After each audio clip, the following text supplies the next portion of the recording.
In today's episode, we will be talking about unboxing and doing a quick review of a sneaker that can potentially be more comfortable than the Adidas Ultra Boost or the Nike React Infinity. Actually, this sneaker, my expectations are so high because the previous generations of it were just incredibly awesome. Tara, let's go!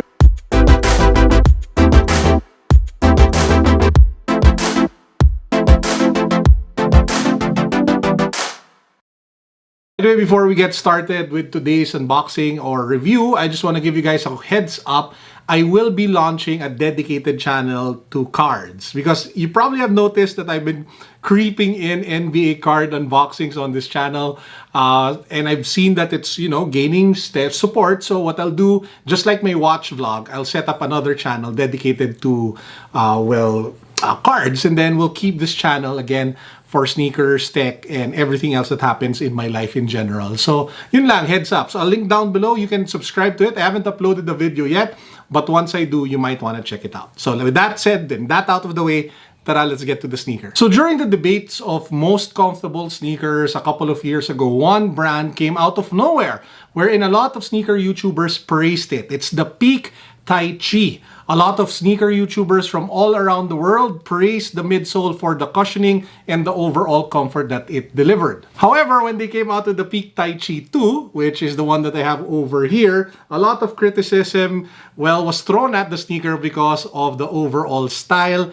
and the look. And I kind of agree with that point. Fast forward today, I have over here the Peak Taichi 3.0. And not only is this sneaker more comfortable, it also looks incredibly awesome, incredibly sleek, and I am totally loving this shoe. Kung ganito kataas yung expectations ko, if my expectations was this high prior to receiving it, I am happy to report that it has exceeded that in spades. So what's so special about the Peak Taichi 3.0? Una-una sa lahat, first and foremost, it's the look. They totally upgraded the style and gave it a very streetwear, a sleek, kind of futuristic vibe to it with all the different shapes from the straight lines and then those subtle curves. It just gives it a more pronounced and a more distinct look compared to the Peak Taichi 2.0, which to be honest is just not really up to par. So in terms of aesthetics, in terms of looks, 2 thumbs up. Also comes in different colors. There's a white version. Unfortunately, there wasn't one in my size. I was able to get this black pair though. The second thing I love about it is the fit. It is not too constraining. If you take a look at the bottom, you can see that they gave what part of this foot? The bottom of your foot, the forefoot section, a little bit more space. It's not as wide feet sneakers, but it does the job of giving you enough space to, give it enough room to breathe.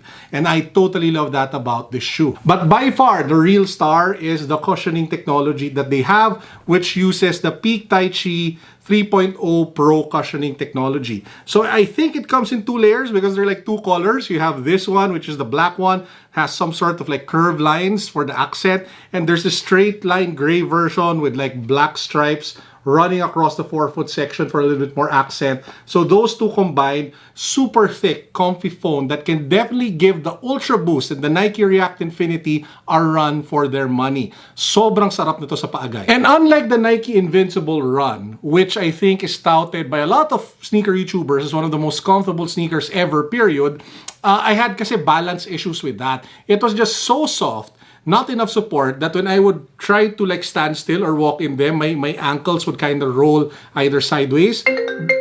Hello? As I was saying, pasensya na guys, that's the reality of a lot of deliveries. Anyway, so the great thing about this one is that it is more stable. I don't know if it's this strap that they put on the outsole that stretches upward, but I did not experience any ankle rolling with the Peak Taichi 3.0, and I've been beating this sneaker up over the last few days, ever since I'm allowed to go out because my quarantine period is over. Now, the great news is that if you guys want to cop one, there will be a discount for the Lazada 10/10 sale of Peak Taichi or Peak here in the Philippines. So I will link down below to their shop over at Lazada. Add to cart checkout on 10/10, October 10, so that you can get the best price for the Peak Taichi 3.0. There are only a couple of sneakers that are not from the big brands such as Nike, Adidas, New Balance, Under Armour, you know, the common names that I would totally get behind and recommend.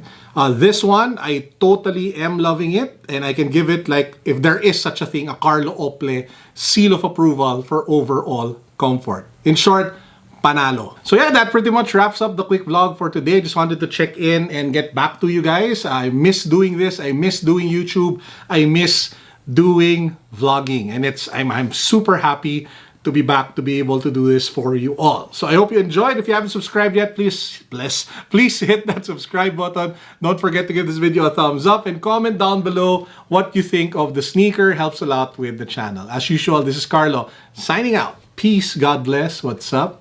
Boom.